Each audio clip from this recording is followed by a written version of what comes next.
దేవుని రాజ్యము గురించిన సత్యం అనే పాఠాన్ని మనం రోజు విందాం. యాక్చువల్లీ దానికి మ్యాప్ ఉంది నాన్న, అది వసంత్ వాళ్ళు ఎక్కడో పెట్టి వెళ్ళారు. ఈరోజు వినండి, మరో రోజు మ్యాప్ని చూపించి మీకు చెప్పే ప్రయత్నం చేస్తాం. రైట్, దేవుని రాజ్యము. రాజ్యము అనే పదానికి అర్థం ఏలుబడి, పరిపాలన, అధికారం. రాజ్యము అనే పదానికి అర్థం ఇది. మనం మళ్ళీ చెప్తున్నాను, రాజ్యము అనంటే దానికి అర్థం ఏలుబడి, పరిపాలన, అధికారం. దీన్ని రాజ్యం అన్నారు. ఏలుబడి అని అంటే ఏలే అతను అని, అంటే పరిపాలించే అతను. ఏలుబడి చేసే ఆయన్నే రాజు అని అంటారు. అనైనా మన రాష్ట్రానికి ఇప్పుడు రాజు ఎవరు? ఏలుతున్నది ఎవరినైనా సీఎం ఎవరు? చంద్రబాబు నాయుడు. Very good. అలాగే రాజ్యాన్ని ఏలేవారు, ఏలుకునేవారి పేరే ఎవరినైనా పరిపాలకులు. మనమందరం పాలకులం, పరిపాలించబడుతూ ఉన్నాము. మనల్ని పరిపాలిస్తున్నారు అధికారులు. ఒక రాజ్యం అన్నప్పుడు రాజు ఉండాలి. రాజు ఎవరిని ఏలాలి అని అంటే ప్రజలని ఏలాలి. మరి ప్రజల్ని ఏలడానికి రాజుకి ఏం అవసరమై ఉంది అని అంటే అధికారం అవసరమైంది. దీన్ని మన భాషలో చెప్పాలంటే చట్టం. మీకేనా దాన్ని ఏమన్నారు? చట్టము. అధికారం అంటే చట్టం. ఇంకా మనం అర్థమయ్యే భాషలో చెప్పుకోవాలంటే రాజ్యము అనే పదానికి రాజు, ప్రజలు, చట్టం అని అర్థం వస్తుంది. కానీ అర్థమైందేనా? రాజ్యము అంటే అర్థం ఏంటంటే రాజు, ప్రజలు, చట్టం. రాజు రాజ్యాన్ని ఏలుతాడు. ఆ రాజ్యంలో రాజు కింద ప్రజలు ఉంటారు. ప్రజలను పరిపాలించడానికి చట్టం ఉంటుంది. చట్టం లేనిది పరిపాలించకూడదు. సో మన దేశానికి ఒక చట్టం ఉంది. ఆ దేశ చట్టం ప్రకారమే రాష్ట్రపతి పరిపాలిస్తాడు. రాష్ట్రపతి పరిపాలనకు ప్రధానమంత్రి ఉంటాడు, ముఖ్యమంత్రి ఉంటాడు. అయినా వీరి చేత రాష్ట్రపతి పరిపాలన జరిగిస్తూ ఉంటాడు. అలాగే మీరు చూడగలిగితే అధికారులు మంత్రులకు, ప్రధానమంత్రికి, అలాగే అధికారులు అనబడిన కలెక్టర్లకు, పాలకులకి అంటే పరిపాలించే వాళ్ళకి లోబడి ఓ ప్రభుత్వాన్ని, ఆరో రాజ్యాన్ని నడిపించబడుతూ ఉంటారు. అలాగుననే దేవుని ప్రజలు అనబడిన వారిని కూడా దేవుడు పరిపాలించాడు. అందుకే రాజ్యాన్ని ఏర్పాటు చేశాడు. రాజ్యము ఎప్పుడు ప్రారంభించబడింది అని మనం చూడగలిగితే పరలోకమందున్న రాజ్యం భూమి మీదకి రావాలని ఎన్నడో దేవుడు కలలు కన్నాడు. మత్తయి సువార్త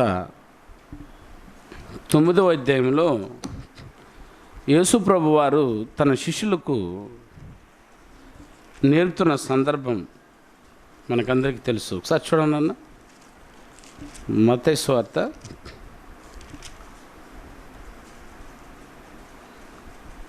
పరలోక ప్రార్థన. ఏనా 6వ అధ్యాయం 9వ వచనం.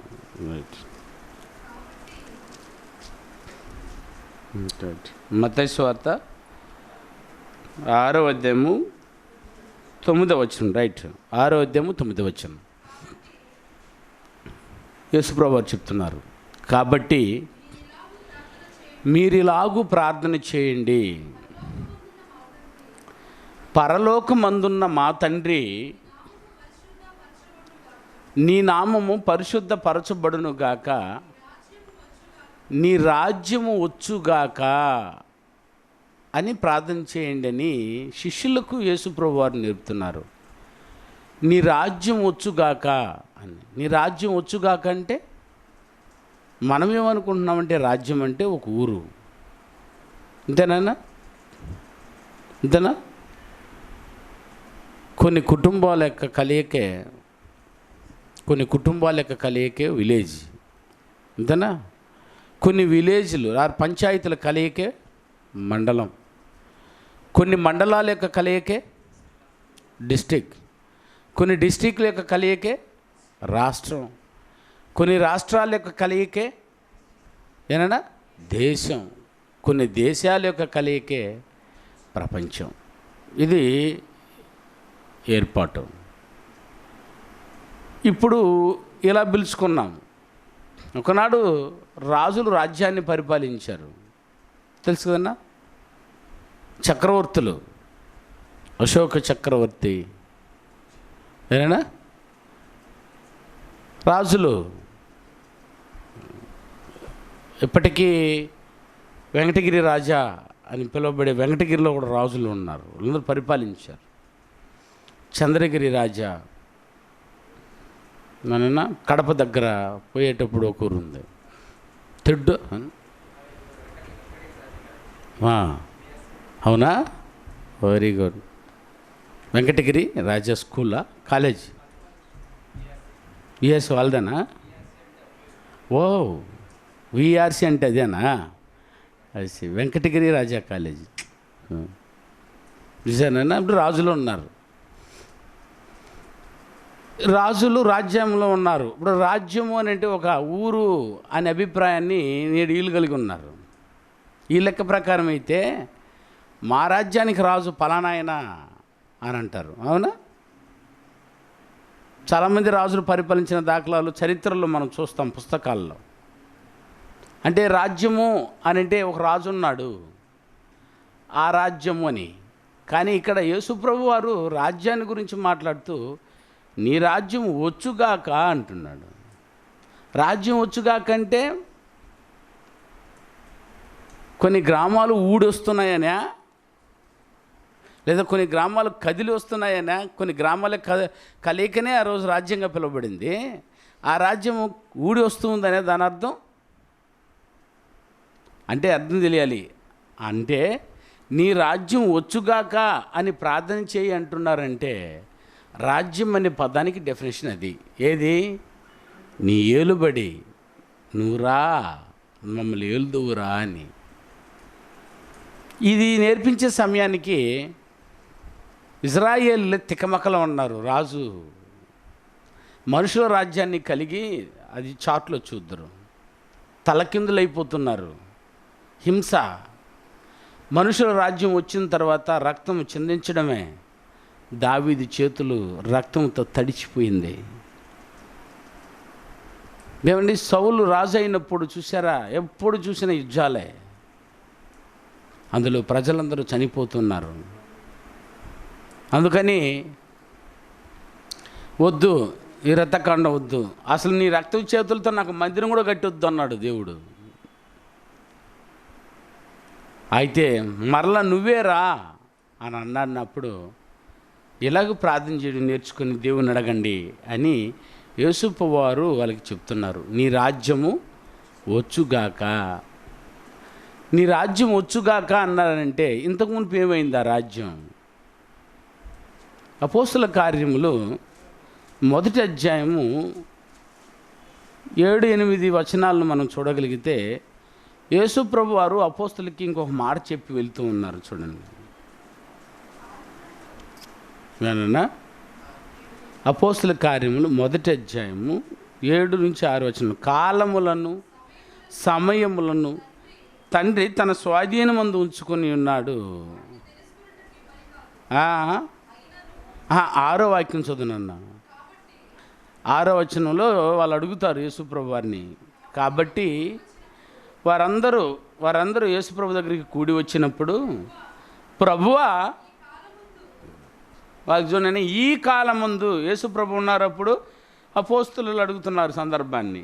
ఈ కాలం ముందు ఇశ్రాయేలీలకు రాజ్యమును అండర్లైన్ మరలా అనుగ్రహించదవా. మరలా అనుగ్రహించదవా. మరలా అంటే ఏందని అర్థం? తిరిగి అంటే అది రెండవసారి అని అర్థమవుతుంది. తిరిగి అని అంటే ఆల్రెడీ ఇచ్చేసాం. ఒకసారి అన్నం పెట్టాం, మరలా పెట్టుకోవా అని అన్నామంటే ఆల్రెడీ పోయినసారి అని. రెండోసారి 4వసారి పెట్టుకున్నా కూడా అబ్బా ఇంకా రసం పోసేసామంటారు. అది కాదు. రెండవసారి మరలా రాజ్యమును అనుగ్రహించదవని అంటే ఎవరికట? ఇశ్రాయేలీలకి. ఆల్రెడీ ఇశ్రాయేలీలు ఒకసారి ఇచ్చిన రాజ్యాన్ని ఏం చేశారు? ఆయన పోగొట్టుకున్నారు. అంటే దేన్ని పోగొట్టుకున్నారమ్మా? ఏలుబడి పరిపాలన అధికారం. ఏలుబడి పరిపాలన అధికారాన్ని వాళ్ళు పోగొట్టుకునేశారు. దాన్ని మరలా వాళ్ళు అడుగుతున్నారు మాకిమ్మని అని అన్నప్పుడు ఇస్తాను అని దేవుడు వాగ్దానం చేశాడు దానియేలు గారి చేత. అంటే ఏంటినైనా ఆ రాజ్యం అంటే అది ఎట్లుంది, ఎవరితో ప్రారంభమైంది, ఎలాగో ప్రారంభమైంది. ప్రార్థనలేమో పరలోకమందున రాజ్యం రావాలని కోరుకుంటున్నాడు. సో పరలోకముల రాజ్యము, పరలోకములు ఎవరినైనా ఉన్నారు అనేనా? తండ్రి అయిన దేవుడు, తన కుమారుడైన దేవుడు, పరిశుద్ధాత్మైన దేవుడు, దేవదూతలు, ఆ రాజ్యం ఇక్కడ రావాలా? ఆయన పరిపాలన ఇక్కడికి రావాలా? అంతే కదా. నేను ఆయన చిత్తము నెరవేరుచున్నట్లు ఇట్ ఈస్ కంటిన్యూ టెన్స్. ఎప్పటికీ నెరవేర్చబడుతూనే ఉంది. నెరవేర్చబడుచున్నట్లు భూమి మీదనూ నెరవేరును కాకని ప్రార్థన చేయండి అన్నాడు యేసుప్రభు వారు. ఆయన చిత్తం, ఆయన ఇష్టం, ఆయన సంకల్పాన్ని నెరవేర్చడానికి అదుగో తండ్రి, కుమారుడు, చిన్న కుమారుడు, దేవదూతలు రాజ్యాన్ని కొనసాగిస్తూ ఉన్నారు. అనేక మంది కుమారులతో కావలసిన రాజ్యం ఆయనకు కావాలి.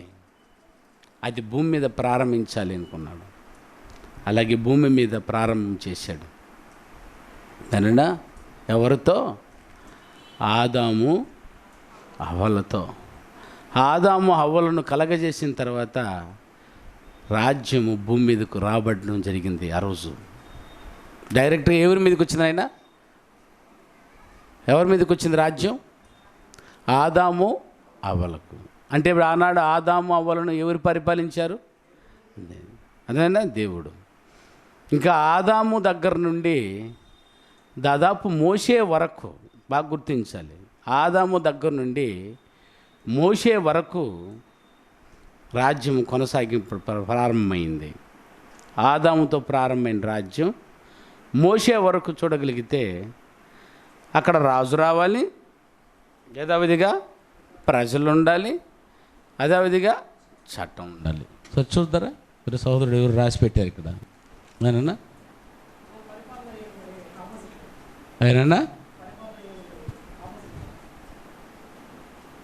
షాక్ పీస్ షాట్ పెట్టాడు.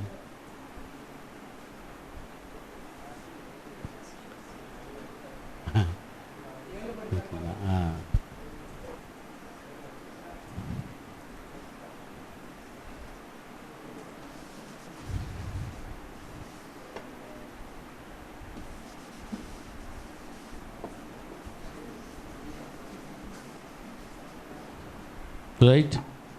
ఏలుబడి చేసి ఆయన పేరు ఏంది? ఆయన మా రాజు.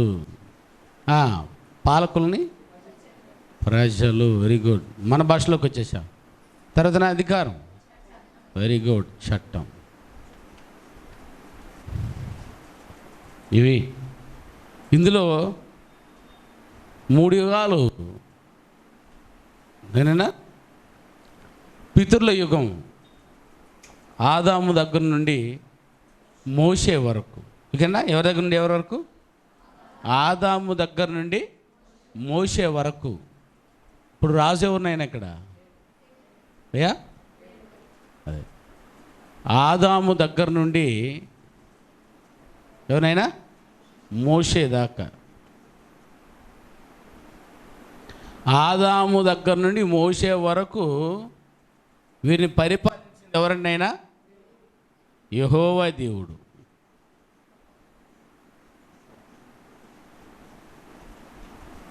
ఓకేనా? ఆదాము దగ్గర నుండి మోషే వరకు ఉన్న వారిని ఏమని పిలుస్తున్నారు ఆ రోజు? Very good. ఏమని పిలుస్తున్నాయినా? పితరులు. ఈ ఆదాము దగ్గర నుండి మోషే వరకు ఉన్న ఈ పితరులను పరిపాలించడానికి ఏం అవసరం ఆ రోజు? చట్టం. ఏందైనా చట్టం?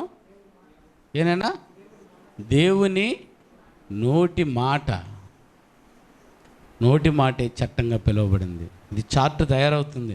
వచ్చే ఆదివారానికల్లా మీరు చూద్దరు కానీ అసలు బాగుంటుంది పాఠం. ఇది నేను ఇలాగూ విభజించి బైబిల్ని అర్థం చేసుకునే ప్రయత్నం చేస్తే బాగుంటుంది. ఓ వ్యక్తి తనకు రాజ్యం కావాలన్న వ్యక్తికి పాఠం తెలియకపోతే రాజ్యం ఎందుకు నాయన అడిగి, అందుకని అర్థం చేసుకోవాలి. ఏమైనా కన్ఫ్యూజ్ అవుతుందా? లేదు. రాజ్యము అనే పదానికి అర్థం ఏంటంటే ఆయన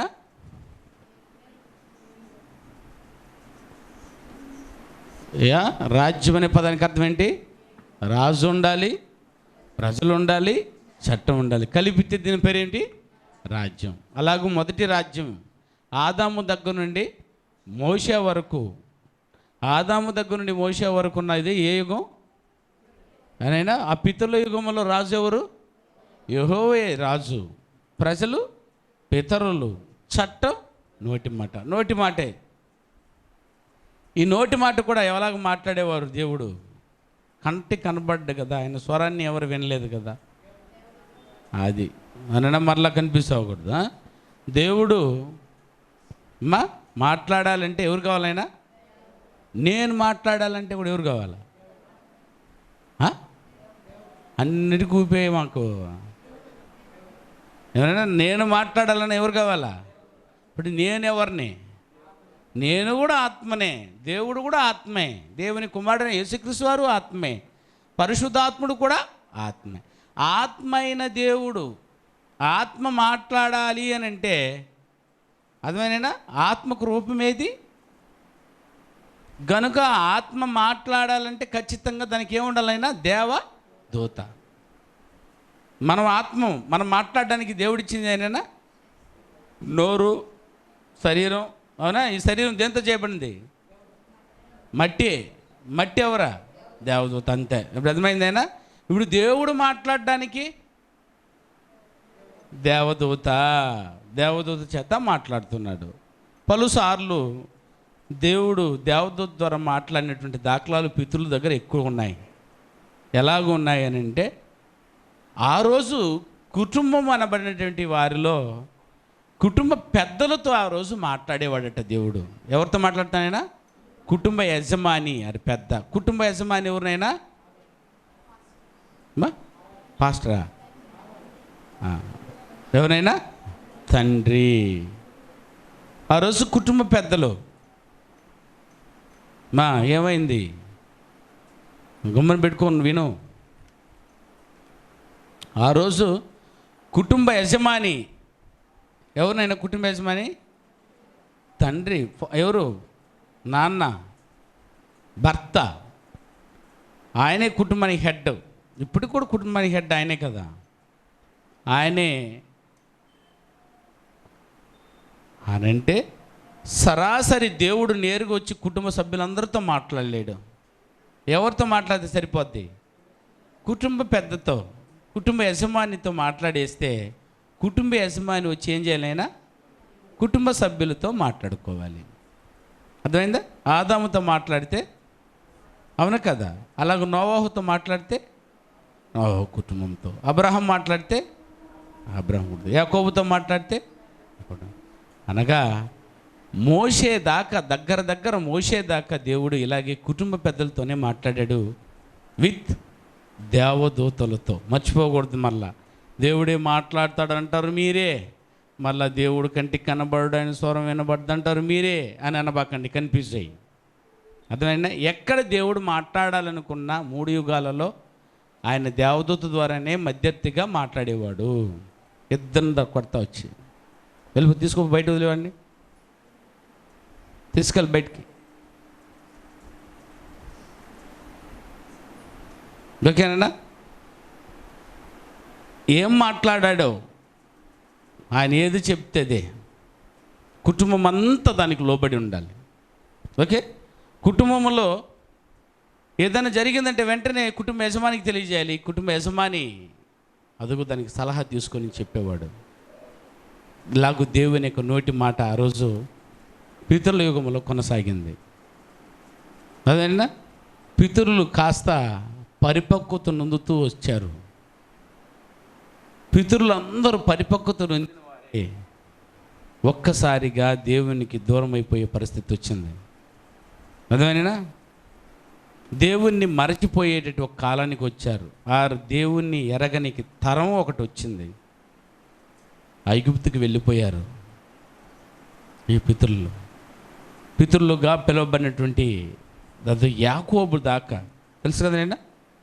యాకోబు దాకా వచ్చినటువంటి వ్యక్తులందరూ ఒక్కసారిగా దేవుని బిడ్డగా బ్రతికిన వీరందరూ అదిగో ఎప్పుడైతే బానిసులుగా వెళ్ళిపోయారో, అర్థమైనా, ఆ ఐగుప్తు దేశానికి వెళ్ళిపోయి 400 ఏండ్లు తండ్రిని మరిచిపోయారు, రాజుని మరిచిపోయారు. అదేనా? అప్పటికి రాజు అక్కడ ఎవరినైనా ఫరో, ఐగుప్తు రాజ్యాన్ని పరిపాలిస్తుంది ఎవరు? ఫరో. ఒక వ్యక్తి, ఒక పదవి పేరు ఫరో అనేది. మనుషులే పరిపాలించుకుంటున్నారు అక్కడ. అక్కడికి వెళ్ళిపోగానే ఇదిగో తనను పరిపాలిస్తున్న రాజును మరిచిపోయారు. ఎవరినైనా రాజు, అవునా? పితరులకి రాజు ఎవరు? ఒక్కసారిగా పితరులందరూ చనిపోతూ మిగిలినటువంటి యాకోబు సంతానముతో 72 మంది, దాదాపు 72 మంది ఎక్కడికి వెళ్ళారు? ఆయన ఐగుప్తుకు వెళ్ళాల్సి వచ్చింది. తెలుసు కదా నేను ఐగుప్తుకి ఎందుకు వెళ్ళారు? కరువు సంభవించినప్పుడు ఆయన యాకోబు సంతతి దేవుని కుమారులుగా పితరులుగా ఆ రోజు మిగిలారు. వీరందరూ ఆహారానికి కొదవైపోయింది. దేవుడు ముందుగానే చెప్పాడు అబ్రాహాముతో కూడా, 400 ఏళ్ళ తర్వాత మళ్ళీ ఈ రాజ్యాన్ని మీ పిల్లలకి ఇస్తాను అని అంటే 400 ఏళ్ళు నన్ను మరిచిపోతారన్న ఫ్యూచర్ ఆ రోజే చెప్పాడు అబ్రాహాం గారితో. అర్థమైనా? అదే విధంగానే జరిగింది. అబ్రాహాంకి ఈసాకు పుట్టాడు, ఈసాకుకి యాకోబు పుట్టాడు, యాకోబుకి తెలుసు కదనైనా 12 మంది 4 భార్యలతో పిల్లలను పుట్టించుకున్న తర్వాత అది ముఖ్యంగా ప్రేమించినటువంటి యోసేపు తెలుసు కదనైనా, యోసేపు చిన్నవాడై ఉన్న అతను ఒక కలగన్నప్పుడు దేవునికి మిగులు భయపడి బతుకుతున్నాడని యాకోబు మెచ్చి అతనికి ఒక మంచి డ్రెస్ అనినా ఒక అంగి ఒకటి కుట్టించేసి అల్లారు ముద్దుగా దేవుని పని కొరకు పెంచుకుంటున్నాడు. అన్నదమ్ములకందరికి కోపం. ఏం కోపం అంటే, ఒక కలగన్నాడు ఉదయాన్నే లేచేలోపు. ఏమి కల అంటే, అన్నలారా మీరందరూ 11 మంది నా కాళ్ళ కింద వచ్చి సాగిలి పడతారని కలగన్నానని. ఎంత కొవ్వురా నీకు, మేమందరం మీ కాళ్ళ కింద పడాలా అని ఏం చేశారమ్మా? ఎప్పుడో అదును కొరకు ఎదురు చూస్తున్నారు. వీడిని ఎక్కువగా ప్రేమిస్తున్నాడు నాన్న కూడా. ఏ రోజు ఒకరోజు వీడి కళ ఏమైపోవాలా? ఇప్పుడు మాట ఎత్తే కళ అంటాడు, దర్శనం అంటాడు. అవునా? ఒకరోజు వచ్చింది వాళ్ళకి అవకాశం. దూర ప్రాంతంలో వారు మేపుకుంటున్నారు మంద. అక్కడికి ఆహారం తీసుకుపోవడానికి ఎవరు లేకపోయినప్పుడు ఇంట కూర్చున్నటువంటి యోసేపుని పిలిచి యాకోబు అన్నలకే ఆహారం తీసుకెళ్ళినాను అన్నప్పుడు ఆహారాన్ని తీసుకొచ్చినటువంటి అనైనా యోసేపును దూరం నుంచి చూశారు అన్నదమ్ముల్లో. ఆహా, ఆడ సందర్భం ఉందేనా? కలలుగానే వాడు వస్తున్నాడు అన్నా, ఇంకెప్పుడు కల కనకూడదు అంటే ఏం చేయాలి ఆయన? వాడి కళ ఏమైపోవాలా? తెల్లారిపోవాలంటే ఏందైనా వేసేయి చంపేద్దాం అని అన్నారు. రైట్ రా, వచ్చిందే ఆకలి కూడా లేదు కానీ పట్టుకున్నారు చంపేయాలని. అందులో కొంతమంది బ్రదర్స్ చంపితే ఏమొస్తుందయ్యా, ఎందుకు చంపాలి వాడిని, వాడేదో చెప్తున్నాడు దేవునికి భయపడి కలకని, దేవుడు అది చేస్తాడు నా ద్వారా ఇది చేస్తానంటున్నాడు, మనకెందుకు వచ్చిందా శిక్ష అని కొంతమంది వద్దు అంటున్నారు, లేదు చంపేయాలంటున్నారు. సరే ఎందుకు వచ్చింది, ఇలా గుంటలో పడేద్దాం అని తను వేసుకున్న ఆ ముద్దు వీడికి ఒక అంగి కావాలి పడేసేటప్పుడు అని కొట్టి ఆ అంగి పెరుక్కొని, అర్థమైనా దానికి రక్తాన్ని పూసి ఒక మేకను కోసి నాన్నకు చూపిద్దామని తీసుకెళ్ళారు. మరలా వచ్చి ఇంకేదైనా కొట్టి చంపి తినేస్తే అని మరలా వాళ్ళు ఆలోచించుకొని వెనక్కి వచ్చి వీడిని ఆ రోజు ఐగుప్తీయులు బాగా సుసంపన్నంగా బతుకుతున్నారు, వారు చాకిరీ చేయడానికి తెలుసు కదైనా, వాళ్ళ అంట్లు తోమడానికి, వారికి ఆ పనులు ఈ పనులు చేయడానికి ఆ రోజు మనుషులను కొనుక్కొని పోయేవారట పని చేసుకునేదానికి. ఒక మనిషిని కొనేసాడనంటే ఆ మనిషికి పెళ్లి చేసి వారికి పుట్టిన బిడ్డలకు కూడా వీళ్ళకే హక్కు, వాళ్ళకి లేదు. అట్లా బానిసలుగా బతికిచ్చే సమయాల్లో మనుషును కొనుక్కొని పోతూ ఉన్నారు. అప్పుడు వీళ్ళందరూ అన్నదమ్ములందరూ కలిసి వీడిని అమ్మేశారు. యోసేపుని వాళ్ళకి అమ్మి వేశారు. నిజమైనా అమ్మేసేసి నాన్నకేం ఎత్తుకోబోయి ఏం చూపించారు ఆయన? ఎవరు నాన్న? యాకోబు. అర్థమవుతుందా? యాకోబుకి ఎత్తుకోబోయి ఏం చూపించారు? చొక్కా. ఏమని చూపించారా? ఏ సింహమో ఏదో మీ కొడుకుని చంపేసిందా, మాకు ఆహారం తెస్తుంటే కానీ డ్రెస్ దొరికింది ఎదుగో అని మార్చారా, నిజంగా చంపిందా? ఆ యాకోబుకి ఎందుకు చూపించాలి చొక్కా? ఏనా ఆడువా తండ్రిని ఏమార్చాడు, అది విషయం. ఏం చూపించా? చొక్కా చూపించే. నువ్వు ఏం విత్తావో అదే కోస్తావు అనేది దేవుని పాఠం. యాకోబు అదే ఆ విధంగా ఏమార్చాడు. ఎవరిని?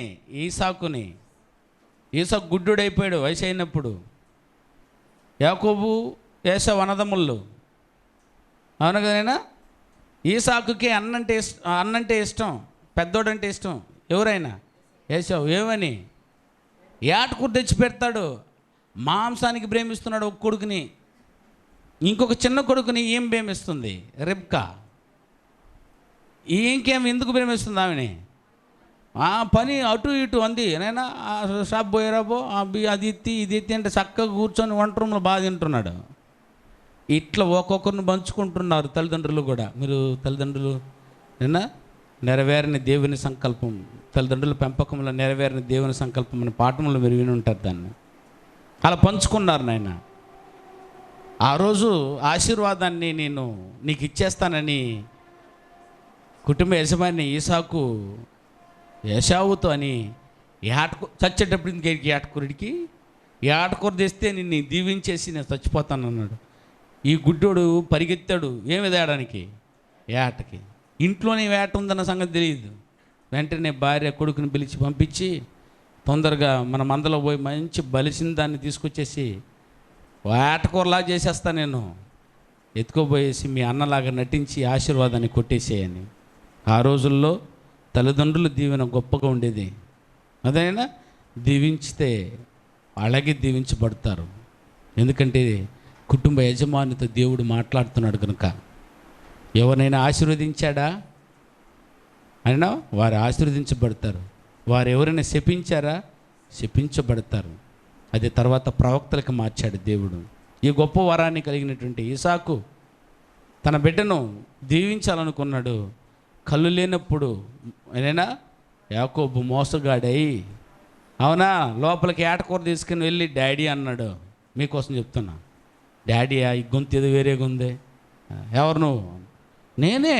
ఎవరిని అన్నాడా? యాశావా వీడా? యాకోబు యాశావ వేషం వేసుకోబోతున్నాడు. అయ్యా గొంతేదో మారినట్టుంది, జలుబు కదా చేసింది. ఎన్ని అబద్ధాలు చెప్పుంటాడా ఆనన్నా. అటైతే నాకు డౌట్గా ఉంది, దగ్గరకు రా నేను తడివి చూడాలి అని అంటే, ఏశావుని తడివితే ఎట్టుంటుంది నైనా? ఒళ్ళంతా ఎట్ట ఉందా? అది చాలామందికి ఒళ్ళంతా ఇంటికలు ఉంటుంది, అవునా కదా? అలా కొడుక్కుందట. దాన్ని అలా తడివి చూస్తే కనుక్కుందామని అమ్మ ఈ పని చేస్తాడని గుర్తించి మేక కోసిందిగా మేక తోలు కప్పి పంపించింది. మేక తోలుకి ఏముందా? అది ఒళ్ళంతా బొచ్చు. చూసారా ఎంత తెలివిందా ఉందో?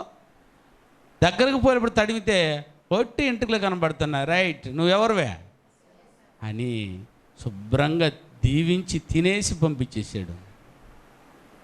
అర్థమైంది ఆయన. అలాగూ యాకోబు ఆశీర్వాదాన్ని దొంగతనంగా తీసుకున్నాడు. చొక్కా చూపించి, అదే వేసుకున్న చొక్కా చూపించి ఏసాకుని ఏమార్చి వచ్చిన యాకోబుకి తన 11 మంది కొడుకులు అదే చొక్కా ఎత్తుకోబోయి చూపించేశారు. ఇదిగయ్యా నువ్వు విత్తింది నువ్వే కోసుకో, మీ కొడుకుని సింహం కొట్టి చంపేసిందని. కనుక యోసేపు అలాగ వెళ్ళాడు, ఆ రాజ్యంలో రాజు అయ్యాడు. అదన సంగతి మీకు తెలుసు. అప్పటికి ఆహారానికి కరువై ఉన్నారు. నిన్న రాజుకు కన్న కలను రాజుకి విప్పడానికి ఆ రోజు ఎవరు లేకపోతే పోతీఫర్ ఇంట్లో బట్ట ఈయన తిన్నగా చెరసాలలో బట్టి చెరసాల నాయకునికి కలకని తన జాబు మరల వచ్చేలా ఆ కళను వివరించిన ఆయన, ఆ పానదాయకుల అధిపతి ఒకరోజు అవకాశం వచ్చినప్పుడు, రాజా నీ కళను విప్పేవాడు ఒకడున్నాడు అని పానదాయకుల అధిపతి యోసేపును పరిచయం చేసినప్పుడు ఒక్కసారిగా యోసేపు హెచ్చించబడతాడు. ఎవరైనా ఓహో నీ రాజు అవుతాడు. ఏందయ్యా కలభావం అంటే, బలమైన 7 పశువులు, బలహీనమైనటువంటి 7 చెరువుల నుంచి లేచి వస్తున్నాయట. అవి వచ్చి బలహీనమైనది వచ్చి బలమైన దాన్ని మింగేస్తా ఉన్నాయంట. ఇది అర్థమై సావలేదు. బలమైన వెన్నుటి తెలుసు కదండి, బలమైన వెన్నులు నీ బలహీనమైన వెన్నులు వచ్చి తినేస్తూ ఉంది. ఇది అర్థం కాల రాజుకి. ఆ రోజు దర్శనాల ద్వారా దేవుడు మాట్లాడేవాడు కనుక ఇది ఎవరు చెప్తారు ఈ భావము అని అన్నప్పుడు పానదాయకుల అధిపతి చెప్పాడు, పలానా ఆయన ఉన్నాడు జైల్లో, రప్పించేవాడిని. వెంటనే వచ్చాడు, చెప్పాడు, అయ్యా 7 సంవత్సరాలు అంటే 7 పశువులు బలమైనవి అంటే బలమైన పంట నీకు పండుతుంది. మళ్ళీ 7 సంవత్సరాలు ఆ పండిన పంటనంతా తినే కరువు వస్తుంది. ఇది దీని అర్థం అని రాజుకి ఇచ్చి చూపించినప్పుడు, అవునా మరి నేను ఎలా చేయాలి, దాన్ని ఏం చేయాలి అని అన్నప్పుడు దేవుడు సహాయంతో నేనే చేయి, నువ్వే రాజుగా ఉండు, సింహాసనం మాత్రం నాకు కొన్ని, కుర్చీ మాత్రం నాకు ఉన్నాయి, కుర్చీ పక్కన వేసుకోయో, ఆ కుర్చీ వద్దు నీకు అని 2 కుర్చీలు వేయించాడు తన రాజ్యంలో. సింహాసనం 2 వేయించాడు, రథములు 2 పెట్టించాడు. ముందు నేను పోతే వెనక నూరా అదేనా. ఇట్లా రాజుగా ఆ రోజు అధికారాన్ని పొంది 7 సంవత్సరాలు పండిన పంటనంతా దాచిపెట్టాడు. ఆ గాదులు ఇప్పటికీ ఖాళీనే ఉన్నాయండి ఆయన. దాన్ని ఎవ్వరు పగలగొట్టలేకపోయారట. ఆ రోజు యోసేపు కట్టించినది ఈజిప్టు అన్నా, ఈజిప్ట్లో ఇప్పటికీ ఆయన గాదులు ఇప్పటికీ ఉన్నాయి. ఆ రోజు ధాన్యాన్ని దాచిపెట్టినాయి. ఎవరికైనా డౌట్ ఉంటే చూసి రాబోండి. ఇంకేనా అంత పెద్ద గాదులు కట్టి నింపాడు. 7 సంవత్సరాలు కరువు తీరేంత వరకు చుట్టుపక్కల ప్రజలందరూ అప్పుడు ఆహారానికి తనకలాడుతున్నారు. ఈ యాకోబు సంతానం 72 మంది. అర్థమవుతానన్నా. అప్పుడు ఆహారం కొరకు వెతుక్కుంటూ వచ్చినప్పుడు పలానది ఇక్కడ ఆహారం అవుతున్నారట ఐగుప్తీల్లో, వెళ్ళి తీసుకురాబండి అని యాకోబు గారు చెప్పి పంపించినప్పుడు అన్నదమ్ములందరూ డబ్బులు తీసుకొని గోతాలు తీసుకొని ఇచ్చారా మీకు అర్థం అవుతారని చెప్తున్నాను. ఆయన తీసుకొని నేరుగా వచ్చి అనమ్మా ఊర్లో ఎప్పుడైతే రాజ్యంలో ప్రవేశించారో తిన్నగా ఎవరు కంటబడ్డారు? యోసేపు చూశాడు. యోసేపు చిన్నవాడు అందరికంటే, వీళ్ళందరూ పెద్దవారు. చిన్నవాళ్ళకి ఐడెంటిఫికేషన్ బాగుంటుంది, పెద్దవాళ్ళని గుర్తుపెట్టచ్చు. పెద్దవారు మాత్రం చిన్నవారిని గుర్తుపెట్టలేరు. ఇంత బుడ్డోడుగా ఉన్నప్పుడు చూసేసిపోయినాము, పెద్దోడై వచ్చిన తర్వాత బుడ్డోడు కాస్త బుడ్డోడుగానే ఉంటాడా? మీసాలు గడ్డాలతో వచ్చేస్తే వాడిని ఏం చేయలేమ్మా, గుర్తుపెట్టలేము. కానీ చిన్నోడికి మాత్రం పెద్దవాళ్ళు ఎంత పెద్దవాళ్ళు, ఇంకేం పెద్దవాళ్ళు ముసలి అయినా కూడా కనిపెట్టేస్తారు. ఎందుకంటే వారు రూపాన్ని చూసి ఉన్నారు కదా, మీసం అంతా వచ్చిన తర్వాత. చిన్నప్పుడు ఇప్పుడే అమ్మేశారు యోసేపుని, అవునా కదా నాన్న? ఇప్పుడు పెద్దలయ్యి వచ్చారు. యోసేపుకి తెలుసు అన్నలు, కానీ అన్నోళ్ళు యోసేపుని కనిపెట్టలేకపోయారు. అది ఏమైనా సాధారణంగా ఉన్నాడా? నేను మేకలు మెప్పుతున్నట్టు ఉన్నాడా? రాజు, ఆయన రాజు ఎవరు అని కూర్చొని ఉన్నారు, అవునా కదా? రైట్, వచ్చారు, రైట్ సైగ చేశాడు. వాళ్ళ బ్యాగుల్లో వారు డబ్బులు వేసేసి దాన్ని నింపి పంపించండి. తీసుకొచ్చారు, యాకోబు ముందు పోసారే. దాంతోపాటు ఏం కూడా పడుతూ ఉందా? నాణ్యాలు. ఇది ఎర్రా ఇచ్చుకోలేదా మీరు? ఇచ్చుకున్నామే. అబద్ధాలు ఆడుతున్నావు, దొంగతనం చేసినట్టున్నారు. నేను తిన్నదిన్ని మర్యాదకు ఇచ్చేసి రబ్బండి, అవునా? మళ్ళా గోతాలు పట్టుకొని మళ్ళీ ఇక్కడికి వచ్చినప్పుడు, అయ్యా తెలియలోనే డబ్బు ఉండిపోయింది రే, వీళ్ళు దొంగలు రైళ్ళ కట్టేశాను. లాగి ఒక కారణం వేసి కట్టేశారు, చుట్టూ కట్టి వేసేసినప్పుడు, అన్నా ఎవర్రా మీరు? మేము యాకోబు కుమారులు. ఎవరు అడుగుతున్నది? అదే యాకోబు కుమారుడు అడుగుతున్నాడు, చిన్నోడు. ఎవర్రా మీరు? ఏం చేశారు? మేమేం చేయలేదయ్యా, ధాన్యానికి వచ్చాము, ఇది జరిగింది. మీ కాళ్ళు పట్టుకుంటాము, మమ్మల్ని వదిలి. 11 మంది వచ్చి కాళ్ళ కింద పడుతున్నారు. అరేనా ఆ రోజు కలగంటి చెప్తే మీరు విన్నారా? ఈరోజు ఎక్కడున్నారా? ఇది దేవుడు చేసి అని అర్థమవుతానన్నా. అలాగూ వెళ్ళి ఐగుప్తులో 72 మందిని, అన్నయ్య నేనురా, అవునా, నాకు సాగిలి పడ్డారు చూసారా? దేవుడు అలాగ చేశాడు. నేను ఆ రోజు కలగన్న దాన్ని మీరు వినలేదు. ఎవరి కలగన్నా నేను చెప్పగలిగే జ్ఞానాన్ని దేవుడు నాకు ఇచ్చాడు. ఇలా కరువు రాబోతుందన్న సంగతి దేవుడు నాకు తెలియజేసి ఇదిగో రాజ్యానంతా కాపాడేటట్టు చేశాడు. ఇప్పుడైనా దేవుడిని నమ్మి దేవుని కొరకు బ్రతకండి అని అన్నదమ్ములకు పాఠాలు నేర్పగలిగే స్థాయికి వచ్చేసాడు. వెంటనే పోయి తన తండ్రిని దర్శించి, ఇక్కడ వద్దు నాన్న, మనమందరము రండి ఐగుప్తుకు పోదాం, నేను రాజునై ఉన్నానని రొట్టెలు ఇల్లు నిండినటువంటి కానాన్ని విడిచిపెట్టి తిన్నగా ఎక్కడికి వచ్చారు నాయన? ఏమ్మా, ఐగుప్తుకి వచ్చారు. ఐగుప్తు ప్రియులారా, కాస్త రాజుగా ఉన్న పితరుడైనటువంటి యోసేపు, యాకోబు పితరులందరూ ఒక్కొక్కరు ఏమైపోయారమ్మా? కాలానుగుణంగా చనిపోయారు. ఎప్పుడైతే యోసేపు కూడా చనిపోయాడో, ఫరో ఆ ప్లేస్లో పదవిలోకి ఐగుప్తీయుడు ఒకడు రాజు అయ్యాడు. వాడొచ్చి చూసినప్పుడు వీళ్ళెవర్రా రాజభోగాలు అనుభవిస్తున్నారు అని అన్నప్పుడు, వీళ్ళు ఫలానా సంతానం. ఎవరి సంతానం వీళ్ళు? అది యాకోబు సంతానం. యోసేపు మూలంగా బానిసలుగా వచ్చిన వీళ్ళు రాజులైపోయి రాజభోగాలు అనిపిస్తున్నారు. అప్పుడు నో, వీరు దేని కొరకు వచ్చారో ఆ పని చేయించండి వెళ్తావు. ఎప్పుడైతే ఆ తరం దేవుని మరవడానికి ప్రయత్నించిందో ఆ రోజు దేవుడు బానిసలకు ఇచ్చారు. దేవుని తెలుసుకున్నంత వరకు, దేవునితో నమ్మకంగా ఉన్నంత వరకు, దేవుని రాజ్యం వారి మీద ఏలుబడి చేస్తున్నంత వరకు రారాజులుగా బతికారు. ఎప్పుడైతే దేవుని వద్దనుకున్నారు, మరిచిపోయిన తరం వెంటనే బానిసలుగా మారిపోయారు. ఒక్కొక్కరు జుట్టు పోయి ఒక్కొక్క ఇంట్లో పెట్టుకున్నారు. బొగ్గడుగు, ఇటుక బిసుకు, మన్ను బిసుకు, ఇటుక చేయి, ఇల్లు గట్టు మాకు అని. 400 ఏండ్లు అన్న లెక్కేనన్నా, 400 ఏండ్లు. మీకు చెప్పడానికి బాగుందేమో కానీ ఒకసారి వెక్కేసి చూడడానికి ఎంత ఉందో 400 ఏండ్లు. 400 ఏండ్లు పితరులుగా ఉండవలసినటువంటి వారు కోల్పోయారు నాయన రాజ్యాన్ని. దేవుడి పరిపాలన కోల్పోయారు. అర్థమైందమ్మా? అప్పుడు 400 ఏండ్ల తర్వాత అందులో ఒకడు ఆలోచించుండొచ్చు, ఎలాగని, అసలు మేము ఎవరు? అప్పటికి వాళ్ళ చరిత్ర అర్థం కాదు. ఇప్పుడు మిమ్మల్ని కూడా అడగండి, మీరు ఎవరికి పుట్టారా? అసలు మీరు నెల్లూరుకి ఎట్టొచ్చారు? మీ ఊరు అంటున్నారు, నెల్లూరుకి ఎట్టొచ్చారు అని అన్నప్పుడు కథ ఎత్తుకుంటాడు అన్న. రే, నేను పలానప్పుడు చదువుకుంటూ ఇక్కడ వచ్చేసాను. ఎక్కడికి? నెల్లూరుకి వచ్చేసాను. ఆ నెల్లూరులో నేను తిరగంది ఎక్కడ ఏ కథ అంతా చెప్తాడు. నేను ఏదైనా విఆర్సీ చుట్టూ, ఆంధ్ర బ్రిడ్జ్లో, ట్రాక్ మీద, ఇవన్నీ వినాలి మనం, అవును కదా? ఇట్లా చెప్తారు. అట్లా వీళ్ళు ఆలోచించి మనం ఎవరు, మనకెందుకు వచ్చింది ఇక్కడ? మంత పితలంతా మర్చిపోయారు. అప్పుడు మేమెవరము, మేమెందుకు పిసకాలి ఇటుకు, వీళ్ళేమో రాజుభోగాలు అనిపిస్తున్నారు అన్నప్పుడు, మేము యాకోబు సంతానము అన్న సంగతి తెలిసిపోయింది వీళ్ళకి. యాకోబు సంతానమా, యాకోబు ఎవరి కొడుకు? ఈసాకు కొడుకా? అమ్మో, మేము ఈసాకు కొడుకులమ్మా. ఈసాకు ఎవరి కొడుకు అమ్మా? అబ్రాహాము కొడుకా? ఓహో, అబ్రాహాం ఎవరి కొడుకు? తెరాహు. తెరాహు ఎవరి కొడుకు? షేతు. షేతు ఎవరి కొడుకు? ఆదాము. ఆదాము ఎవరి కొడుకు? అమ్మయ్య, మేము ఎవరమట అని కనుక్కున్నారు నాయన. మరలా దేవునికి పిల్లలయ్యారు, ఒక్కసారిగా మొరపెట్టారు.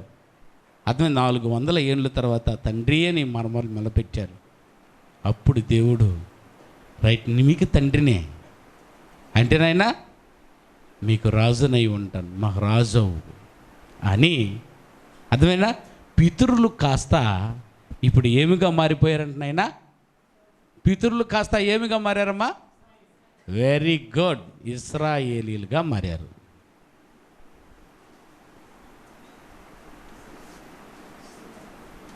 ఇశ్రాయేలీలుగా మారారు.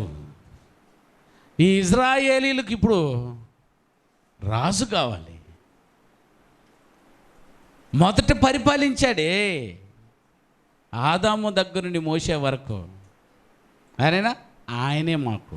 నువ్వే అబ్రాహాము, ఈసాకు, యాకోబుల దేవా అని మొరెట్టారు వీళ్ళు. అర్థమైనా? అంటే అబ్రాహామును, ఈసాకును, యాకోబును ఏలిన రాజా నువ్వును మమ్మల్ని ఏలు అని హృదయపూర్వకంగా రాజుగా స్వీకరించారు. దానినే ప్రవక్తల యుగము. మరేనా ఏ యుగము అనగా ఇది ఎక్కడి నుంచి ఎక్కడి వరకునైనా?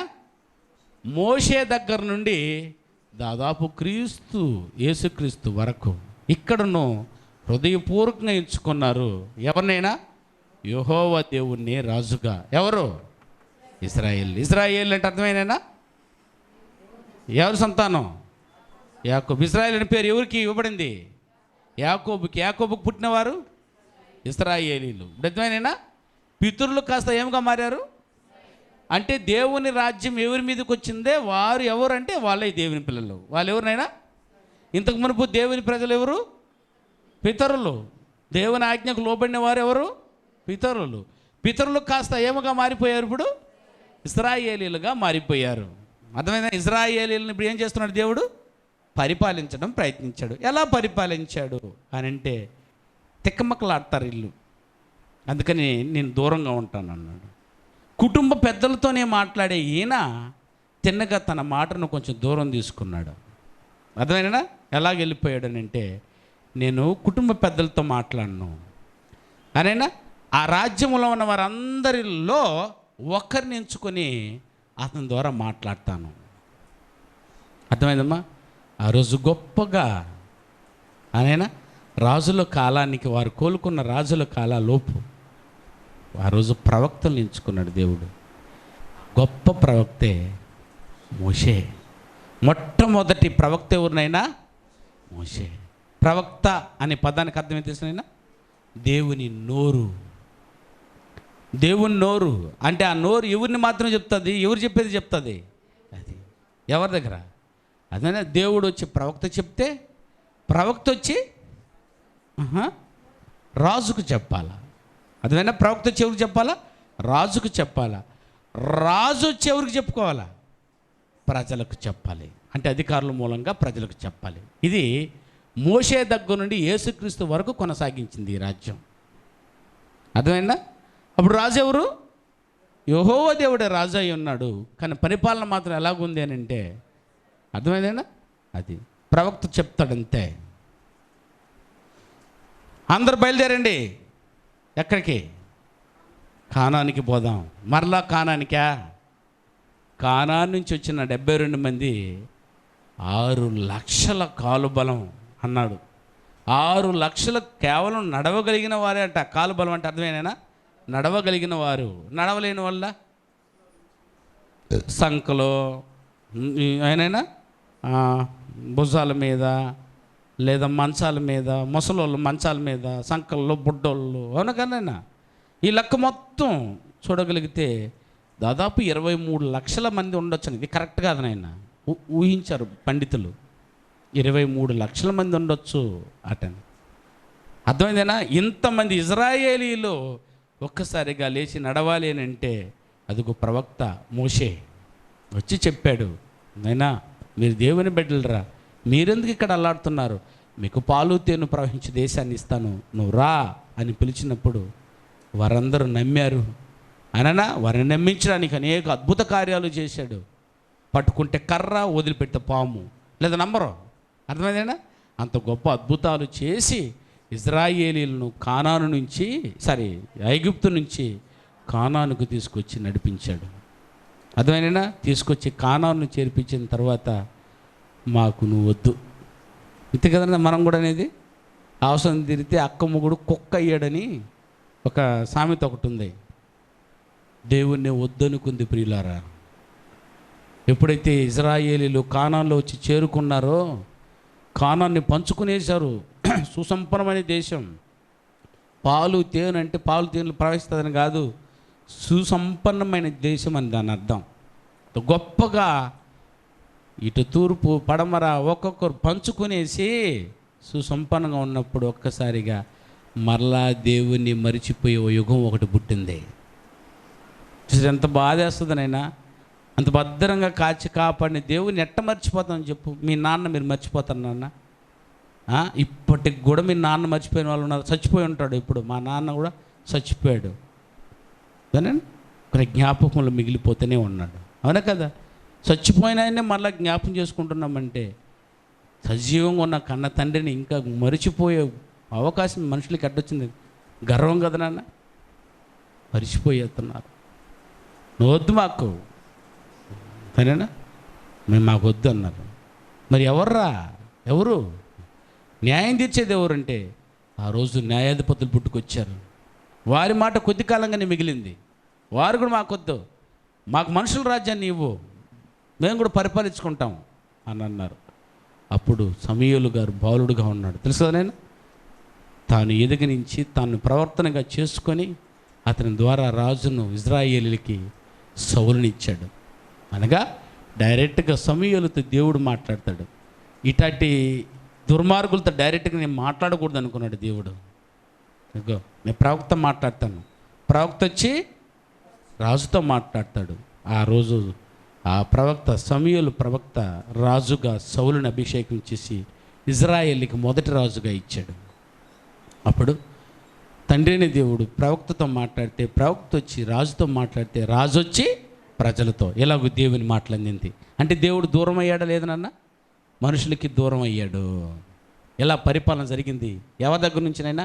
మోషే దగ్గర నుండి యేసుక్రీస్తు వరకు వచ్చిన వారందరినీ ఇలాగే రాజుల మూలంగా అయినా అర్థమైందా? దేవుని రాజ్యాన్ని వద్దని పోగొట్టుకొని మనుషుల రాజ్యాన్ని ప్రారంభించుకున్నారు. యుద్ధం ఇంతకు ముందు చెప్పాను, యుద్ధాలు రక్తంతో తడిసిపోతుంది. మాట ఎత్తితే యుద్ధం, వర్షం పడినట్టు వాళ్ళకి. అట్లా చదిపోతున్న వారంలో ఒక్కసారిగా మాకొద్దిది, మేము తెలియకుండా ఏదో తప్పు చేశాం, మళ్ళా మాకు రాజ్యాన్ని ఇవ్వవా అంటే నువ్వే వచ్చి మమ్మల్ని ఏలుబడి చేయవా అని అంటే ఆ రాజుల కాలంలో దానియేలు గ్రంథం 2వ అధ్యాయం 44వ వచనాన్ని చదవన్నాను. రాజుల గ్రంథం దానియేలు గ్రంథం 2వ అధ్యాయం 44వ వచనం చదువు. ఆ రాజులు బుద్ధించిన ఇది చెప్పిన రాజులందరూ ఏలుబడి చేసిన రాజులు ఇజ్రాయేలీకి కానీ యూదులకు కానీ ఆ రాజుల కాలంలో పరలోకమందునైనా దేవుడు ఒక రాజ్యమును స్థాపిస్తాను అడిగారు కాబట్టి చెప్తున్నాడు. ఒక రాజ్యాన్ని స్థాపిస్తాను, దానికి ఎన్నటికి అర్థమైందా? మరలా రే మాట మార్చుకుంటుంది. మీరు మాట మార్చేవారు నాకు బాగా తెలుసు, చూసారా? దానికి ఎన్నటికి నాశనము కలగదు. ఒక్కసారి ప్రారంభించామంటే ఇంకంతే, మరలా మార్చు, మరలా మనుషుల రాజ్యం అని అడగకూడదు. ఇంకా ఆ రాజ్యం అయితే నేను ఎవరిని బలవంతం చేయను. ఎవరైతే నాకు కావాలనుకుంటారో వాళ్ళకే ఇస్తానంటున్నాడు. దాన్ని ఎవరైతే పొందాలనుకుంటున్నారో వాళ్ళకే. నేను మళ్ళీ చదువునైనా ఆ రాజుల కాలంలో పరలోకమందున్న దేవుడు ఒక రాజ్యమును స్థాపించును, దానికి అన్నిటికీ నాశనము కలగదు. ఆ రాజ్యము దాన్ని పొందిన వారికి కాక మరెవరికి చెందదు అని ప్రవచనం పలికించాడు. ఎవరి చేతనైనా? ప్రవక్త అయినా దానియేలు చేత. అమ్మయ్యా ఎంతమంది దాటుకొచ్చారు. దానియేలు గారు వచ్చి ఈ మాట చెప్పారు, రాజ్యం కావాలంటున్నారు, అదిగో రాజ్యాన్ని ఇస్తారట, ఆ రాజ్యాన్ని ఇంకెప్పటికీ మార్చడు. మన వాళ్ళు ఏమన్నారు తెలుసా, 1000 ఏళ్ళ పరిపాలన వస్తుంది. తెక్కల నీళ్ళ చెప్పినా ఏండ్రు, 1000 ఏళ్ళ పరిపాలన ఉంది అన్నాడు. అంటే యేసు ప్రభు వచ్చేసిన తర్వాత 2 రకాల్లో వచ్చేసిన తర్వాత మరల రాజ్యాన్ని 1000 ఏళ్ళు పరిపాలన చేస్తాడట వాళ్ళ అభిప్రాయం. అప్పుడు 2గా అయినట్టు లేదైనా అంతమై మళ్ళీ స్టార్ట్ అయినట్ట కాదా? కానీ ఈయనేమన్నాడు దానికి అన్నాడు, పెంతెకోస్తు పండుగ దినమందు ప్రారంభమైన ఈ దేవుని రాజ్యం ఇంకెప్పటికీ అంతము కాదు. అదే పెంతెకోస్తు పండగ దినమందు ప్రారంభమైనటువంటిదే దేవుని రాజ్యంగా పిలువబడినటువంటి 3000 మందితో ప్రారంభమైన సంఘం. దాని పేరే సంఘం. ఈ సంఘాన్ని నాశించేను, ఈ సంఘాన్ని అట్లే ఎత్తుకెళ్ళిపోతాను పరలోకానికి. అంతే, నేను మార్చను. ఇందులో ఎవరున్నారో వాళ్ళే ఉంటారు పరలోకంలో. చూసారా, అది ఆ రోజు దేవుడు దానియేలు దగ్గర వాగ్దానం చేసింది. వెయిట్ చేయండి, దానికి వేస్తానని చెప్పి దానియేలుకు చెప్పారు. తర్వాత నాన్న దానియేలు తర్వాత ఏం బుక్ పుస్తకాల పేరు తెలుసా? ఓషియా గారి చేత చెప్పించాడు. ఆ తర్వాత యోవేలు, ఆమోసు, ఓబద్య, యోనా, మీకా, హబక్కూకు, నహూము, హబక్కూకు, హగ్గై, జకర్యా, మలాకి. వీళ్ళ చేతంతా చెప్పుకుంటూ వచ్చాడు, రాజ్యం వస్తుంది, రాజ్యం వస్తుంది, రాజ్యం వస్తుంది అని. మలాకి గారు చెప్పేసిన తర్వాత మళ్ళీ ఎన్ని సంవత్సరాలైనా మళ్ళీ ఎన్ని సంవత్సరాలు కామైపోయాడు? 400 ఏండ్లు మరలా సైలెంట్. ఎవరితో మాట్లాడలేదనే దేవుడు. మలాకి తర్వాత 400 ఏండ్లు సైలెంట్ అయిపోయింది. దేవుని మాటలు అందటం లేదు భూమి మీదకి. అర్థమైందా? అంత ద్రోహులుగా మారిపోయారు. నన్న వీళ్ళతో ఎందుకు రన్నంత పండగలు, పబ్బులు. ఆ రోజు దేవుని విస్మరించారు. వీళ్ళగా నేను కష్టపడింది అనిపించినట్టు బాధపడ్డాడు. వీళ్ళతో నేను మాట్లాడను అన్నట్టు మళ్ళా 400 years సైలెంట్ అంటారు దాన్ని. సైలెంట్ అయిపోయాడు, మాటలు లేవు, ప్రవచనాలు లేవు. వెంటనే ప్రవర్త పుట్టుకొచ్చాడు. ఒక్కసారిగా పైలట్ లాగా ముందుకు వచ్చాడు. ఆయనే బాప్తిస్మిచ్చు యోహాను. ఆయన వచ్చి చెప్పాడు, మత్తయి సువార్త 3వ అధ్యాయం 1వ వచనం నుంచి. మత్తయి సువార్త 3వ అధ్యాయం 1వ వచనం నుంచి. ఆ దినములలో, అంటే వెయిట్ చేస్తున్నారు దేవుని రాజ్యం కొరకు. ఆ దినములలో బాప్తిస్మిచ్చి యోహాను వచ్చి పరలోక రాజ్యము సమీపించి ఉన్నది. ఎటైనా పరలోక రాజ్యం ఏమైందట? అదిగో చెప్తున్నాడు చూడేస్తారా, ఇంచేపు వెయిట్ చేశారే. ఆ రాజ్యము 400 ఏళ్ళ తర్వాత మరలా మీకు చెప్తున్నాము, సమీపించి ఉన్నది, మారు మనసు పొందుడని యూదయ అరణ్యములో ప్రకటించుచున్నాడట. ప్రభు మార్గమును సిద్ధపరచుడి, ఆయన త్రోవలను సరళము చేయుడని అరణ్యములో కేకవేయి ఒక శబ్దమని ఆ రోజు యెషయా ద్వారా చెప్పబడిన ప్రవచనం ఇప్పుడు నెరవేర్చబడుతుందని చెప్పాడు. అందరూ పరిగెత్తుకుని, ఆ రాజ్యం ఇస్తారా, ఆ రాజ్యం ఇస్తారా? ఇస్తా, బాప్తీసం తీసుకో. ఆ రాజ్యం ఎవరైతే కావాలనుకుంటున్నారో వచ్చి ఏం చేయండి, బాప్తీసం పొందనని ఆ రోజు బాప్తీసం ఇచ్చి యోహాను యోర్దాను నదిలో ఈ బాప్తీసం ఇప్పించాడు. ఇది పరిశుద్ధాత్మ కొరకైన బాప్తీసం కాదు. ఆ రాజ్యం కావాలంటే వాళ్ళు ఏమనుకున్నారు కొంతమంది తెలుసా, మరలా దావీదులాగా రాజ్యం వస్తుందేమో, దావీదు లాంటి రాజు వస్తాడేమో అని అనుకుంటున్నారు. కాదు, దేవుని రాజ్యం. మార్పు పొందారు, రాజ్యం ఎవరైనా కావాలనుకున్నారు, రండి కొంచెం పోగు చేశారు, బాప్తీసం తీసుకున్నారు. అర్థమైందా? అక్కడి నుంచి ఇంకా 6 నెలల తర్వాత యేసు ప్రభువారు వచ్చేసారు. అర్థమైందమ్మా? యేసు ప్రభువారు వచ్చి ఇక రాజ్యాన్ని పరిచయం చేస్తూ ఆయన కూడా ఇదే మాట అన్నాడు, ఇదిగో దేవుని రాజ్యము సమీపించి ఉన్నదని. ఇదేందయ్యా నువ్వు తెస్తావని మేము అనుకుంటుంటే నువ్వు కూడా ఈ ముక్కే చెప్తున్నావు, వస్తుందని.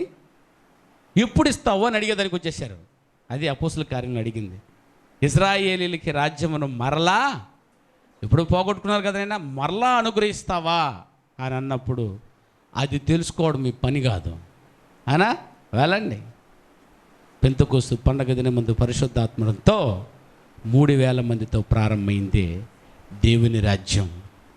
కాస్త ఇశ్రాయేలీలుగా దేవుని కుమారులుగా ఆ రోజు వారి గోత్రం మాత్రం పిలబడుతున్న వారిని ఒక్కసారిగా క్రైస్తవులను చేసి పారేశాడు.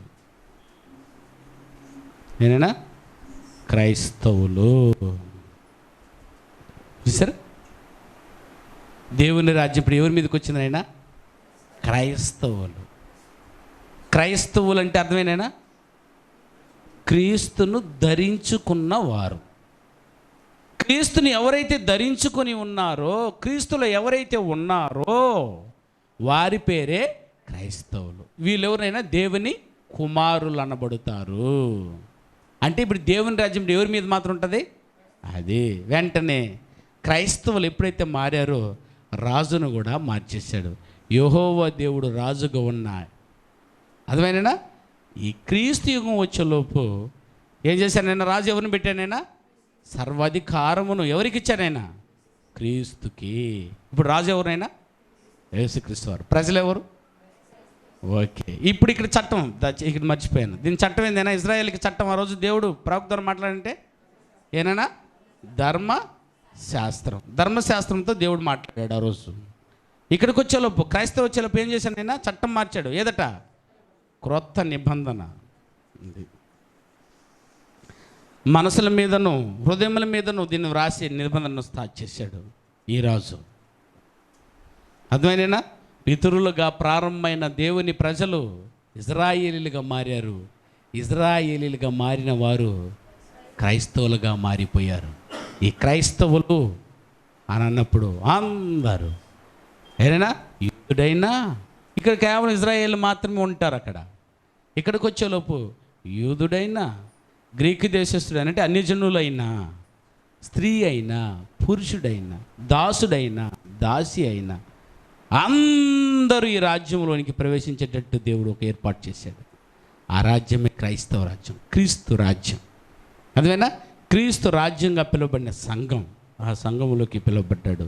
చట్టం ఏదైనా క్రొత్త నిబంధన. క్రొత్త నిబంధనతో రాజ్యం ప్రారంభమైంది పెంతెకోస్తు పండుగ దినమందు. ఇది ఎక్కడి నుంచి ఎక్కడి వరకు అని అంటే క్రీస్తు దగ్గర నుండి ఏనైనా రాకడ వరకు, క్రీస్తు రాకడ వరకు ఈ రాజ్యం కొనసాగించబడుతుంది. క్రీస్తు రాజ్యం వచ్చేసింది. క్రీస్తు రాకడ వచ్చేసిందా? రాలేదు. రేపో ఎల్లుండో మరునాడో ఏమో మనకు తెలియదు. ఇంతకీ ఎవరికి కూడా తెలియదట ఆయన ఎప్పుడు వచ్చేది. క్రీస్తుకే తెలియదట. వచ్చే ఆయనకే తెలియదంటే ఆయన ఈయన ఈయన ఆయన అంటాడు ఈ దుర్మార్గుడు. దానినా ఈయన అయితే ఈయన తెలిసి ఉండాలి కానీ ఈయనే తండ్రి అయితే అని ఈయనేమన్నా నాకే తెలియదు, పరలోకమందున్న తండ్రి మాత్రమే తెలుసు. ఇలాగూ దేవుని రాజ్యం ఆదాముతో అర్థమైనా ఆదాముతో ప్రారంభమైన దేవుని రాజ్యం ఇలాగూ క్రీస్తు దగ్గరికి కొనసాగించబడుతూనే ఉంది. ఇప్పుడు మనం ఉన్నాం, మనము కొనసాగించుకుంటూ ఉన్నాం. తర్వాత మన తరానికి అప్పగిచ్చేస్తాం. వారి పిల్లలు వారు ఇంకొక తరానికి అప్పగిస్తారు. ఇలాగ యేసుక్రీస్తు అక్కడ వరకు రాజ్యం ఇలా కొనసాగించబడుతుంది. యేసుక్రీస్తు రాగానే రాజ్యం ఏమైపోతుందైనా అంతమైపోతుంది. ఆ తర్వాత ఏం చేస్తాడంటమ్మా? సమస్తమైన ఆధిపత్యమును చదవండి. కొరింథీయులకు రాసిన మొదటి పత్రిక 15వ అధ్యాయం 24వ వచనం. కొరింథీయులకు రాసిన మొదటి పత్రిక 15వ అధ్యాయం 24వ వచనం. ఆ తర్వాత ఆయన సమస్తమైన ఆధిపత్యమును, సమస్తమైన అధికారమును, బలమును కొట్టివేసి అదిగోనైనా తన తండ్రి అయిన దేవునికి ఏం మార్చట్లేదు, అచ్చు కూడా కదిలించడు. ఈ సంఘమైన రాజ్యాన్ని ఎత్తుకు ఏం చేస్తానైనా తన తండ్రి అయిన దేవునికి అప్పగించను. అప్పుడు ఏం వచ్చును? అంతటికి అంతం వచ్చును, ఇక ఏం ఉండదు. అప్పుడు కేవలం పరలోకమందు తండ్రి, కుమారుడు, పరిశుద్ధాత్ముడు, దేవదూతలతో మనము కుమారులంగా, యేసుక్రీస్తు పెద్దన్నయ్యగా, పరిశుద్ధాత్ముడు చిన్నన్నగా, కలకాలం కొనసాగించబడుతుంది. అంతము లేని రాజ్యం, కోట్లకు ఇంక అంతమే లేదు, కోట్లు కూడా లెక్క చెప్పకూడదు. కలకాలం ఉండిపోయే రాజ్యం. ఇందుకు గొప్ప ప్లాన్ అయిన దేవుని రాజ్యం. ఈ రాజ్యము భూమి మీదకి రాబోతుందా అని ప్రార్థన చేయండి అన్నాడు ఆ రోజు యేసుప్రభు వారు. బాప్తీసం పొందని మీరు కూడా ఇప్పుడు ఏం కావాలని కోరుకోవాలైనా, అది ఎప్పుడో వచ్చేసింది రాజ్యం, ఇంకా మీకు రాలేదు. అది భూమి మీదకు ఇప్పుడు నేను పెంతెకోస్తు పండుగ దినమందే భూమి మీదకు రాజ్యం ఏమైంది, ఎంటర్ అయింది. ఇప్పుడు మీరు పొందారా లేకపోతే అది ఏనా మీరు పొందాలా, మీరు రాజ్యంలోకి రావాలా. అంటే రావాలంటే ఏం చేయాలా ఏమ్మా, ఒప్పుకోవాలా, అంటే బాప్తీసం పొందాలా. బాప్తీసం పొందాలంటే ఏం చేయాలన్నా ఓ వ్యక్తి బాప్తీసం పొందాలంటే ఒప్పుకోవాలా. ఒప్పుకోవాలంటే మారు మనసు పొందాలా. మారు మనసు పొందాలంటే వినాలా. దేన్ని? రక్షణ సువార్తను. రక్షణ సువార్త ఎన్ని భాగాలు? ఒకటి, దేవుని రాజ్యమును గురించి, క్రీస్తు నామమును గురించి. ఇందులో పాఠాలంతా ఓ వ్యక్తి వినగలిగితే వినటం వల్ల ఏమొచ్చునో, విశ్వాసం వలన, మారు మనసు వలన, ఒప్పుకునటం వలన, బాప్తీసం వలన ఎందులో ప్రవేశిస్తారు? దేవుని రాజ్యంలోకి ప్రవేశిస్తారు. పొందిన వారికి, దాన్ని పొందిన వారికి దేవుడు ఇస్తానన్నాడు. పొందుకో, వచ్చి చేరుకో. దీనికి చీరలు ఇవ్వాలా? మీకు చీరలు ఇస్తే వస్తారా? 100 రూపాయలు ఇస్తే వస్తారా? ఇది తెలిసిన వాళ్ళు అయితే అడుగుదురు, బాప్తీసం ముందుకమ్మా తెల్ల చీరస్తారా? అయ్యా కొన్ని సంఘాల్లో మోసాలు. ఇందుకు బాప్తీసం దేవుని రాజ్యంలో ప్రవేశం కొరకు ఈ బాప్తీసం. ఆ రాజ్యంలో ప్రవేశించండి. ఈ రాజ్యాన్ని ఎత్తుకెళ్ళడానికి సిద్ధంగా ఉన్నాడు దేవుడు. ఎవరు ఆటంకపరచకూడదు. భార్య భర్తను ఆటంకపరచకూడదు. నేను వెళ్తాను అందులోకేనండి. అయినా పిల్లలు తల్లిదండ్రులను ఆటంకపరచకూడదు. తల్లిదండ్రులు పిల్లలను ఆటంకపరచకూడదు. ఎవరు ఆటంకం కాదు. నీ ఆత్మకు నువ్వే. నరకానికి వాళ్ళు వెళ్తారు, వాళ్ళు పోవద్దు, వీళ్ళు పోవద్దు. బాప్తీసం పొందితే నీకు నాకు ఏ సంబంధం ఉందో? క్రైస్తవులు దిగుతావు నువ్వా? ఏందండి దాని అర్థం? దేవుని రాజ్యానికి వెళ్ళాలని ఉంటే సంఘం అనే రాజ్యంలోకి నువ్వు రావాలా. వాళ్ళ మాట వీళ్ళ మాట కాదు. అర్థమైనా? ఇది దేవుని రాజ్యం. ఈ రాజ్యం ఎలా ఏలుబాటు చేసుకుంటుందో అది నేను మ్యాప్ ద్వారా చూపిస్తాను. ఇంతటితో మీ పేపర్లో ఇవ్వబడినటువంటి లిస్టులో ఉన్న దేవుని రాజ్యం అనే పాఠం ముగింపు జరిగింది. ఓకేనా? ఇక క్రొత్త నిబంధనకు ప్రారంభం. అవునైనా? రేపు నుంచి ఇంకా త్వరితగతిన, ఇంకా స్పీడ్ అంతే. ఇది తెలిసిన పాఠాలు ఇంక అంతే. యేసుక్రీస్తుని గురించి సత్యం తెలుసా తెలియదన్నా మీకు? ఏదో తెలియదో అది మాత్రం చెప్పేస్తాను. తర్వాత ఇంకేం పాఠం? క్రీస్తు మరణాన్ని గురించి. యేసుక్రీస్తు చనిపోవడం తెలియదా? ఎందుకు తెలియదు సార్? ఎప్పుడు చూసినా గుడ్ ఫ్రైడే వస్తుందిగా. ఆ తర్వాత ఇంకేందైనా క్రీస్తు పునరుద్ధానం, అది కూడా ఎందుకు తెలియదా? కొత్త చీర తినుకుంటున్నాం ఈస్టర్ అది కూడా తెలిసిపోయింది మీకు పాఠం. ఆ తర్వాతనైనా బాప్తీసము, అది పిల్ల వచ్చి చెప్పేసిపోయింది ఈరోజు. అయ్యా బాప్తీసం కూడా పొందలేని ఒక బుడ్డ పాప వచ్చి చెప్పేసిపోతా ఉంది. ఆ పాఠం మీరు వినాలా. ఆ తర్వాత అయ్యా బాప్తీసం తర్వాత క్రొత్త జన్మ, వెరీ గుడ్. ఆ తర్వాత క్రొత్త నిబంధనను గురించి సత్యం, వెరీ గుడ్. ఆ తర్వాత సంఘం, అది బాప్తీసం పొందక మునిపి ఈ గొప్ప మాటలా? అవునైనా. సంఘం అంటే ఏందో దాన్ని తెలుసుకుంటేనే నువ్వు నీళ్ళకి దిగుతావు వద్దా? అవునా? ఒప్పందం జాగ్రత్తగా ఉండాలి అంటే సంఘం మీద తెలియాలి కదా నీకు. తర్వాత ఆరాధన అంటే తెలియకుండా బాప్తీసం తీసుకుని వచ్చి ఇక్కడ ఏం చేయాలా? ఇక్కడ వచ్చి ఏం చేయాలి? మైక్ ఇస్తే అనాలా? ప్రార్థన రాదు, వాద రాదు, నడిపింపు రాదు, పాట రాదు. చూసారా? వెంకి నడిపిస్తున్నాడు, ప్రార్థన చేస్తున్నారు స్త్రీలు. వెరీ గుడ్ సిస్టర్, చాలా బాగా చేసావు ప్రార్థన. అలాగ అందరూ చేయాలి నాన్న. సిగ్గుబెడి ఇంకెందుకమ్మా? చదువు లేనిది ఆమె చేయగలుగుతుంది. చదువున్న వాళ్ళందరూ ముందు కూర్చొని ఉన్నారు. బాగా వచ్చే రోజులు ప్రార్థన చేయండి. మీరే హృదయపూర్వకంగా ఎంచుకో. ప్రార్థన అన్నప్పుడు అన్నయ్య నేను చేస్తానని ముందుకు రావాలి. ఇంకేనా? మీరు స్త్రీలు చేస్తుంటే నేర్చుకోవాలి చిన్నగా. ఆ తర్వాత పరిశుద్ధాత్మ మీలోకి వచ్చేస్తాడు. ఇక మిమ్మల్ని మేము పట్టలేము. అది నాన్నకంటే నేను బాగా చెప్తాను, నీకంటే బాగా చెప్తాను అని ఒకరిని ఉచ్చరింప సఖ్యము కానీ మూలుగులతో దేవుడు మీకు ఇచ్చేస్తాడు ఆ వరాన్ని. పరిశుద్ధాత్మని పొందితే పరిపూర్ణంగా సర్వ సత్యములోకి మీరు నడిపించబడతారు. ఇది అక్టోబర్ 22, 23, 24, 25 కల్లా మీరు దేవుని పిల్లలైపోతారు. ఆ దినం కొరకు జాగ్రత్తగా ఉన్నాడు. అపవాది మిమ్మల్ని తప్పించే ప్రయత్నం చేస్తాడు. అయినా మిమ్మల్ని బాప్తిసం పొందనీయకుండా ఆటంకాలు ఇక స్టార్ట్ అయ్యిద్ది చూడు మీకు జాతర. అయినా ఇళ్ళల్లో అన్నదమ్ముల దగ్గర, ఫ్రెండ్స్ దగ్గర, అవునైనా ఏ రూపంగా అయినా రావచ్చు. జాగ్రత్తగా ఉండాలి. ఆరోగ్యాన్ని బాగా చూసుకోండి. మా పాఠాలు వినకుండా భద్రంగా వీటన్నిటిని విన్న పాఠాలని మళ్ళీ ఒకసారి మెమరీ వేసుకుంటూ వస్తే ఆ రోజు ఉందో చూశారు మీకు 3 రోజులు ఇంత మళ్ళీ రివిజన్స్ పాఠాలు మొత్తం చార్ట్ మీద అయినా మొత్తం బోర్డు మీద డిస్ప్లే అవుతూ ఉంటుంది. టక టక టక విడివిడిగా మేము కలిపి చెప్పాను. అయినా విడివిడిగా దేవుని రాజ్యం అంటే ఏంది, నువ్వంటే ఎవరు, మానవుడు అంటే ఎవరు, ఒక్కొక్కటి వివరంగా అంతా మీకు తెలియజేసి 3 రోజుల్లో 3, 4, 5, 6 నెలలుగా విన్న పాఠాలన్నీ ఒక్కసారిగా మీ గుండెకి తెచ్చి అప్పటికి మాకు సరిపోలేదు అన్నయ్య అంటే వెనక్కుండొచ్చు, మరలా చెప్తాము, మరలా విని కూడా ముందుకు రావచ్చు.